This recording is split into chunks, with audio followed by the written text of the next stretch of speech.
Hey there, everybody. It is Monday, and I'm Lisa Concepcion, certified professional love life coach, founder of LoveQuestCoaching.com, doing a Facebook Live right now. And I'm hopeful this finds you in the middle of an amazing day. I have a free love life assessment that I do over at LoveQuestCoaching.com. And if you're seeing me on Facebook right now, you can click the link in my bio. There's actually a bunch of different resources there where you can join my Self-Love Club Facebook group. You can go get your free love life assessment. You can take the free love block quiz. I believe I also have link to my YouTube channel, hundreds of videos there where you can just type in any topic, my name, and up will come a video. So I want to see some people jumping on here. I have a bunch, I have enough to start. So this one is about rejection, fear of rejection. Super normal, a lot of people go through this. And this 43-year-old man reached out to me via the love life assessment that I offer. And I thought that his situation was very pertinent to a lot what people go through. So I wanted to share it. And I wanted to share my feedback to him. So this is kind of juicy. It's like Dear Abby. I don't know if anybody on here remembers back in the day where they had Dear Abby or Ann Landers in the newspaper, and people would like ask questions. Dear Abby, I'm going through this thing and I don't know what to do. And then this lady would like give advice and everybody would read it in the newspaper. It was like a syndicated column ages ago. But anyway, I do the similar thing via my love life assessment. People ask me questions, all kinds of random questions about their love life. So here we go. Let's go into it. So he says to me, I am stuck and not able to move forward with a girl that I really like. This is 43-year-old man. 43. I am stuck and not able to move forward with a girl I really like. I'm worried she won't feel the same about me. I'm always the one with the broken heart, and they always leave me. My 3 questions are, Lisa, how do I get to the next level with this girl? How do I get over the fear of rejection? How do I know that she wants me the same way that I want her? And then I asked him in the assessment, how would you describe your ideal relationship? And this guy says, basic, simple, like everybody else. I just want to spend time together, laughing, making good memories. Communication and trust is the key. Working together with any problems and sticking it out. And he says what he thinks is lacking or in the way of having his optimal relationship is his confidence. He said that at the beginning of COVID, he, like many people, experienced job loss of a job that he had for a long time. So, of course, he's going to feel a hit to his confidence, right? Anybody would. And it led him to be in a seasonal depression. So a lot of people have had situations through their COVID journey where they were isolated. They had this whole life, this whole job, this whole life. And it was like rug was pulled out from under them. And this is what's called an upheaval. And oftentimes in life, COVID or not, we experience different upheavals in life. And it always is an opportunity, and it's basically God's way of saying to you, like, you're stuck, you're too comfortable, so I'm going to shake shit up in your life, and you're going to be forced to deal with it so that you grow. And upheaval always comes with the same emotions. It's always complete shittiness. Like, you could like not eat, you can feel depressed, you could be like, oh my God, what am I gonna do? Anxiety, right? These are all common emotions when you know you're in a time of upheaval, right? So when you're able to be with these emotions and say, What is this upheaval doing for me? Everything is to serve us, even upheaval. So trust me on that. I moved during an upheaval in my life, massive. I moved away from everything that I knew was familiar and comfortable because I wanted to feel good where I was living. And I moved 1,200 miles away from everybody and built a new life for myself in Florida. It was the best thing I've ever done, could have done for myself. And it was a result of a massive upheaval in my life, with more upheaval that followed. And then as I handled one thing, another came, and I got stronger and more confident in looking at different things that were super crappy that happened in my life, knowing that there is the other side to it, and I'm getting to the other side to it. And being super kind to myself on the way. So let's continue with this guy's deal, because I loved how self-aware he was. That he said, you know, my issue is that I had this thing happen during COVID. It sucked. I had a long-term job. I got laid off. It made me go into this depression. I didn't know, like, who am I if I'm not this job, right? Like when you have a long-term job and out of nothing of nowhere, something happens where now you're like, okay, no more job, bye-bye job. I've had this happen. I had to reinvent my entire life, my whole career, everything new. But again, upheaval is an opportunity when you recognize the oh shit moment, right? Oh my God, stuff's going on. This is crazy. And then you can be in it, and then you can say, okay, wait a second. This is all supposed to serve me in some way. And I am going to be a little detective and find out how this is all supposed to serve me. I'm going to make self-loving decisions, and I'm going to get really clear about the life that I want next, and I'm going to create it. Okay, so let's see and continue with what he shares with me in his assessment, which you can take, Love Life assessment. I do it for you, one-on-one, amazing. So he said that his longest relationship was 14 years. So this is a dude who's all about commitment, right? 14 years. He found out and learned that you can't make someone do something that they don't want to do. Perfect. Building a life with somebody is what he wants to do. And he wants to do this so that they can have experiences together, see things that he's never seen before. This is a man who wants growth. And he wants to, like he puts, I want to keep making money and enjoy life. So this man is basically 43 years old. He had something go down that made him question who he is as a man, who he is as a human. And he had this life before COVID. We'll call it BC, right? Like LBC, life before COVID. And then this thing happened. And now he's like spinning around thinking like, whoa, this has been 2 years. I need to like start creating a new life for myself. So he finds this woman and he's kind of tiptoeing around her because he's afraid of rejection. He's stuck, can't move forward with this chick. Meanwhile, he doesn't even know that it is possible that this chick might like him back. So it might be a thing where they're just hovering and orbiting around each other, but because like they're both too chicken shit to say something about it, they stay orbiting each other. So let's see, and I'm going to give you my response to him. Okay, I'm going to like, pull some stuff out. I'm not going to give you the whole thing. Okay. So you're 43 and have reached a place in your life where you are to confront your self-worth, self-image, and step into the truth about who you really are. How juicy. First, I asked him, what do you stand for as a man? What are your values? What do you want in a romantic partner?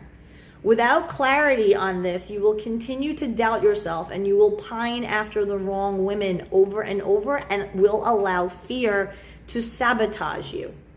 If a woman doesn't feel the same about you, then she isn't for you. It's that simple. I'm going to repeat this for the people watching because lately I've been getting a lot of adults adults, grown ass adults with careers, with much to offer, and they are in this fear of and need of approval and validation, and it's like keeping them back. It's keeping them stuck because they're like, I'm so afraid of being rejected. I'm so afraid that this person isn't into me. And what does that mean about me? And it's like, bro, if people aren't into you, then they're not for you.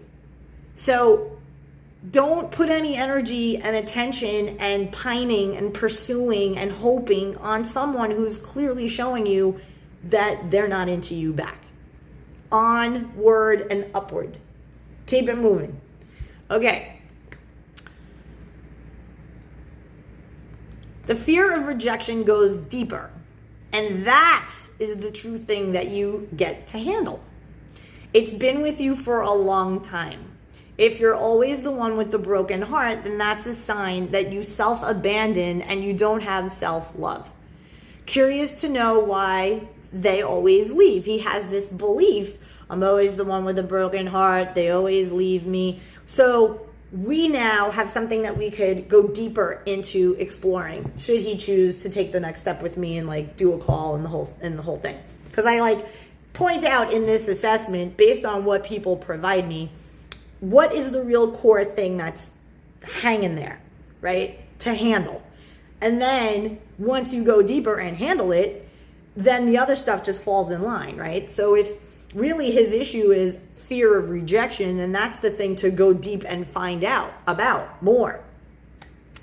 So if he's always feeling like the one who's being left and brokenhearted, it means, well, you're not clear about what you stand for, your boundaries, who you are, what you want. You don't know how to communicate it to other people because they're always leaving you, right?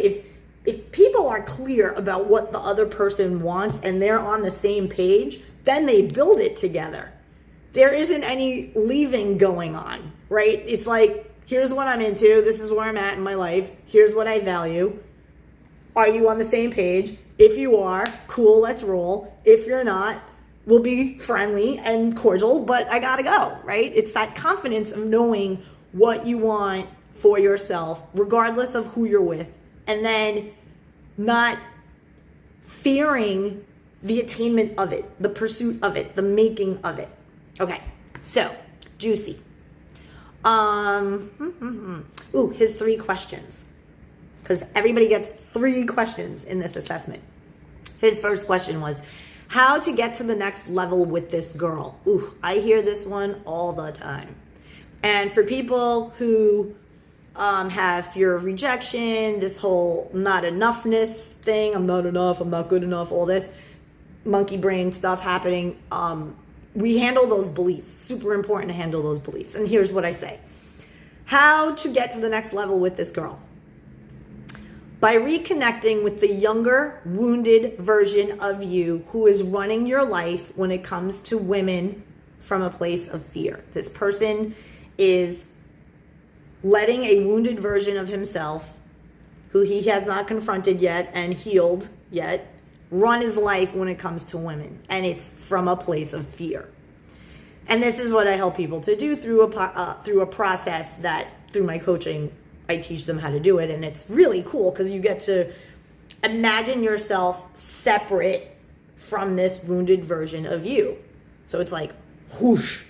So there's, Lisa, me, adult, and then there's these other versions of Lisa who are like, holy crap, how much is this house gonna be? Are you kidding me? Like, oh my God. And then like all my money mindset stuff comes up and all this growth opportunity comes up. So like everybody in life, we are always challenged with new things to show us our wounded versions of us that we need to attend to and heal and be like, oh my God, you're so sweet. Like, what are you afraid of? Like, I love you so much and I want you to have happiness and all of these things, but I get it. Like, if you believe these things, you're going to get in the way of attaining them, right? So this is the kind of thing that's going on with this guy.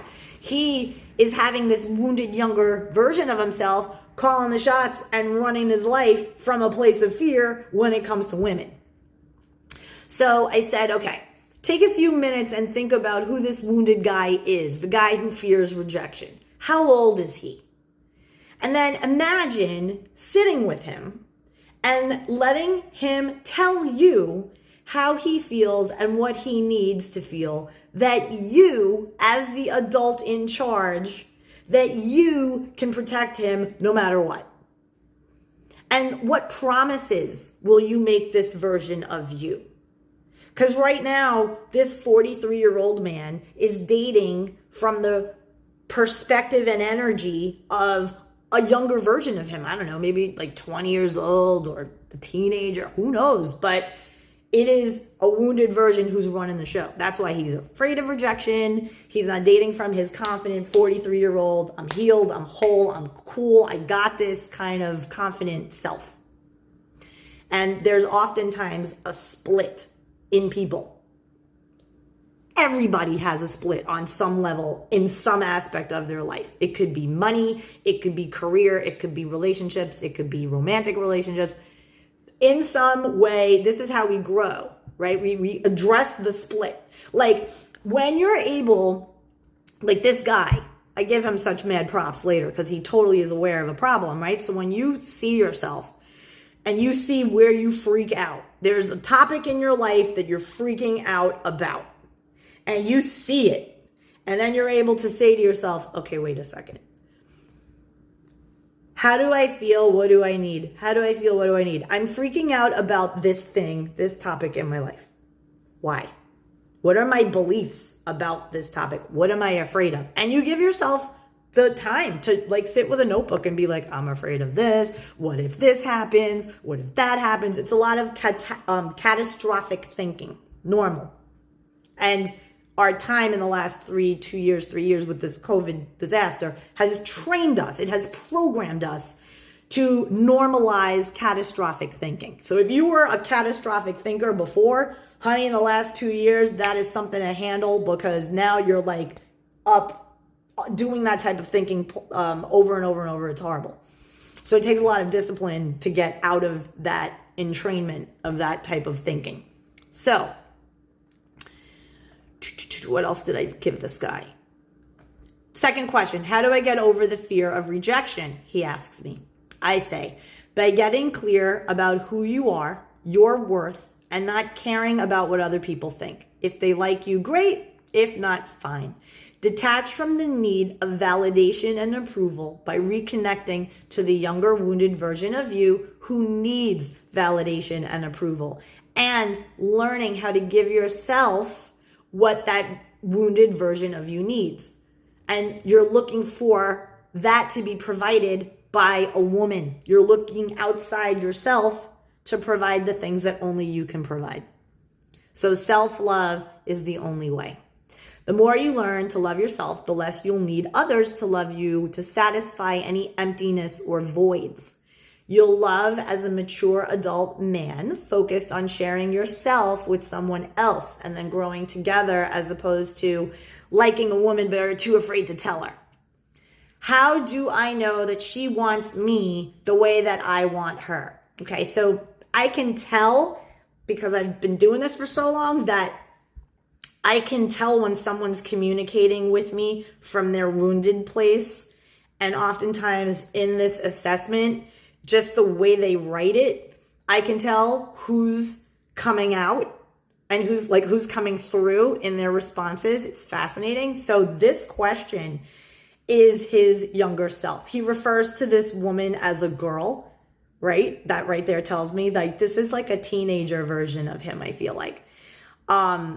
Language is so telling about like where people are in their energy and psychology, right? Their own, where they are. So how I know she wants me the way I want her. How do I want this girl? Whatever. Okay. So I say to him, you ask her out on a date. You ask her what her schedule is like this week because you'd like to take her on a date. And if anybody's watching this, right, if you're a man and you're just like, I don't know, I want to ask this woman out. I don't know how to go about it. I don't know what to do. I don't know. You're probably in some kind of fear. And courage is action in the face of fear. So there is a way to get over that, right? There's a way to be more courageous by taking action. So you ask her out on a date. Ask a woman, hey, what's your schedule like this week?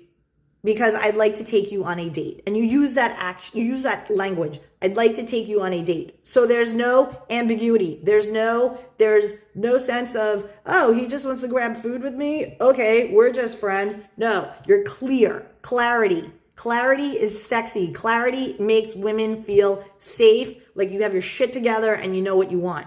Clarity. So you say, what is your schedule like this week? I'd love to take you out on a date.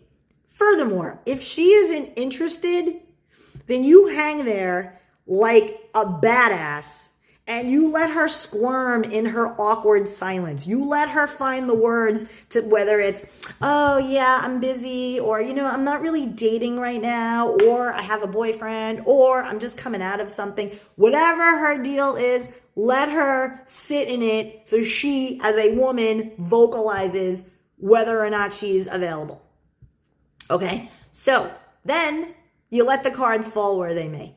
Who knows, this guy, I said to him, maybe she'll say, awesome, I'm available Wednesday. Let's do it, right? But if you do nothing, then you never know. So he's just like lingering around this thing, orbiting around this thing. I want to ask this girl out, but I'm afraid to get rejected. So it's like, you know what, bro, you just got to do it. You just got to be like, yeah, I'm scared, but do it anyway. Because there's confidence that's built when you look at something that you're afraid of and then you're like, I'm going to do it anyway.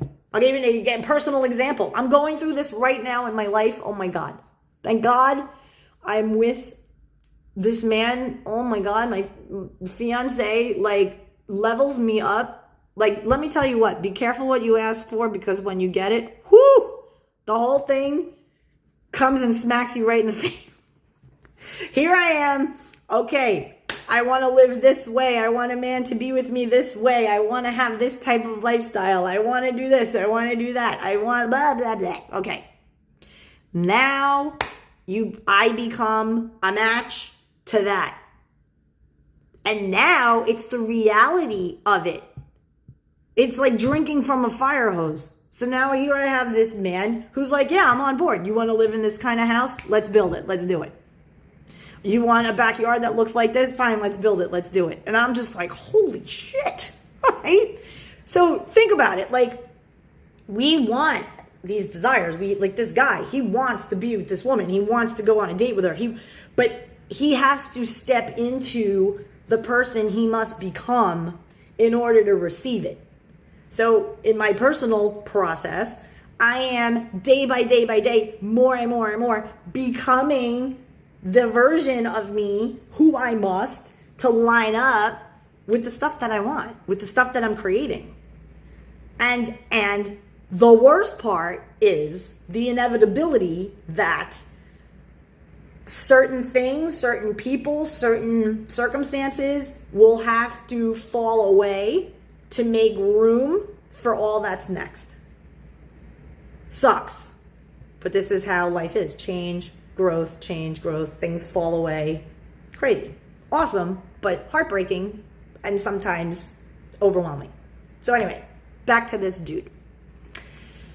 Here's the deeper issue, my friend. Your confidence needs to be rebuilt for sure. And the mindset needs to be shifted. A lot of people who never had depression fell into depression during COVID and have had a very hard time creating a new post-COVID life for themselves. That said, your opportunity is to reconnect with yourself and heal. You found a new job since you lost the other one 2 years ago, yes? So it's time to think about the future that you want to create instead of the past that you can't do anything about. So what do you want your life to be like? What actions can you take each day to build confidence? What new agreements can you make with yourself so that you begin to decide what your standards are and what your boundaries are? How do you want to feel? What do you need to give yourself on a day-to-day basis so that you feel as you want to feel? What if rejection is protection and a clear indication that the person isn't for you, And you just keep it moving with zero attachment or any need to be liked. That is the sweet spot. I always say it's the sweet spot of dating, when you're open to meeting people, you're open to being in a relationship, but you don't need to be. You're happy on your own, you're living life, you're thriving, you're loving it, you're like at ease and flow in your own life, but you're open, you're like, yeah, I'd love to meet the right person, it'd be amazing, but I'm pretty good, I'm having a fun time. I don't mind being alone. I enjoy my solitude. I have a good network of friends. I enjoy my career. When you have a full life, people are drawn to that, right? Nobody wants to hang out with the depressed person who hates their life. Who wants that, right? Nobody wants that. So when we work on ourselves and commit to building an awesome life, then you see how we meet different types of people. It changes, it up levels. Okay. What if you dated from a shifted perspective of, do I like her? Does she know right from wrong? Are her values aligned with mine? A lot of people date from the, I hope they like me. Oh my God, I'm going on a date. I really hope they like me. If I don't get this date to work out, this has to be the one. I'm getting too old. But that mind junk is what puts a barrier between you and the person that's meant for you. But when you start to say, you know what, I'm going out to meet this person. We chatted briefly on the phone. We had a lot in common. Seems cool. Let's see what happens. And there's no attachment. There's no noise about, it has to be this. Why would you do that to yourself? Just go out and have a good time. Because why? If the date works out or not, you're cool either way. When you get to that place, the dates work out. The person that is for you will slide on into your life. I promise you this. Okay. I said to him that you were in a 14-year relationship and it sounds like there was a desire to change her or to make her do something that she didn't want to do. We definitely need to dive deeper into that. You're right. You can't make people do or be how you need them to be in order to feel good. And codependent people try to fix and change people. It's exhausting. And then ultimately these people leave. This is a huge, huge thing that a lot of people do repeatedly. They buy into these people thinking they're a project and they can be fixed. And ooh, he has mommy issues. I'm going to fix that for him. I'm going to show him how he can get over his mom. Stop it. Stop taking people on as fixer-upper projects. You like fixer-upper? Go watch some HGTV. Do not make fixer-upper life a relationship. Come on, you really? Get clear on what you want. Know that that exists, and don't entertain anything that is not it. That's it. Oh, but Lisa, nobody's perfect. Nobody's perfect. No, your person is perfect for you. I'm not sitting here saying that people are perfect. I'm not perfect at all. Kidding me? Not perfect. But I work on myself. And I have awareness of my imperfections. And I try to be better next day. Better than yesterday.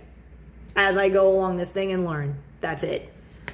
So I don't expect my fiance, I don't expect Mark to tolerate my shit. Right? I appreciate if in a respectful, kind, loving way, he points out, hey, the way you said that to me the other day, I don't really like it. And me with him. Luckily, we don't really have any of that. We're very respectful of one another. Took me lots of work to get to that. But once you do it and you're moving forward in life in a way that you're like, well, like maturity, this is good. Like easy. Things are easy when you step into this desire to be better, right? Not perfect, but a desire to be better every day. And you commit to that. And you take action, you take these, this is the path I can go this way, this is the path I can go this way. Which decision am I going to make? Which is the best decision for me and all involved, right? This is maturity. So I say to him, I want to commend you because I always throw love on people, because this thing of sharing a complete stranger, this person found me on TikTok, teeny fast little video on TikTok, and was inspired by what I said in that video to reach out to me and do an assessment, and then like blabbed a lot of stuff about himself on it. So I always take a second to be like, listen, bro, I want to like commend you for acknowledging that there is something up, that you're not feeling as confident as you once did, and that you're really self-aware, which is a great thing, and that you cared enough about yourself to go this far in helping yourself. So this is awesome. And I said to him, like, I'm literally raising my high five to you, for filling out this assessment form based on a TikTok video. I mean, how awesome is that? You took positive action, and that's a form of self-love. So keep going, right? Like if you're watching this because you like give a shit about your life enough to be like, all right, I want to check out what this video is, whatever. And I recognize I have shit going on in my life that can be better. That's a form of self-love. So keep taking actions to better yourself, right? So I said, I can tell that you're tired of being alone, and that you want to get yourself sorted out so you can build an incredible life with somebody who truly wants to build an incredible life with you and experience really great moments together. And you can do it, right? And this is the stuff I pointed out in the assessment. I can help you handle it. It doesn't have to take years of therapy, where you sit there and you talk week after week and nothing changes. Like, that's not how I roll as coach. And then I present him with an opportunity to work with me further if he wants to. So anyway, that's how these assessments go. You're welcome to get your own. It's done at LoveQuestCoaching.com, my website. You'll see a button there, get your free love life assessment. And then you click it and it gives you all these questions to answer. Super fun. And the more you share with me, the more I can help you. And it's just fun. It's fun feedback. I've had clients hire me like to do programs, full-on programs based on this assessment. They print it out, they take highlighter pen, and then they book a session with me and we go even deeper. And it's great, right? It's really great to do this kind of work. And also for the people who seek out seminars, books, coaches, whatever you're doing to better yourself. As we better ourselves, we are bettering the planet. So understand that when you decide this thing is messed up in my life and I need to figure out why and feel it and handle it, you are doing good for all of mankind. So awesome, right? Don't you think we all should pull our weight? Don't you think we all should confront the things in ourselves that aren't really working right, and then make the necessary changes, get the help that we need, read the books that we need, seek out the coaches, the teachers, whatever. I do it too. So I'm hopeful that this helped you. Shout out to the dude who sent the assessment. I'm hopeful that he, finds value in what I provided, and that we connect again further and go even deeper into this, because I really want to help him. He seems like a nice man who wants to really find true love. That said, if you are a nice person who also wants to find true love, or recognizes that there's some funkiness going on in some aspect of your life, we all have it. And sometimes we just need to talk it through with somebody who they don't really know us, like family or friends or that, and you just want to really get it handled. Let's connect. I can totally help you. At least I can hold space and listen to you and give you, honest feedback. So I look forward to connecting with you. You can always reach out to me through LoveQuestCoaching.com. If you found me on Facebook, you can always DM me. I try my best to get back to everybody in a timely fashion, and I look forward to connecting with you. So that said, have a blessed day, and I look forward to connecting with you soon again. Bye.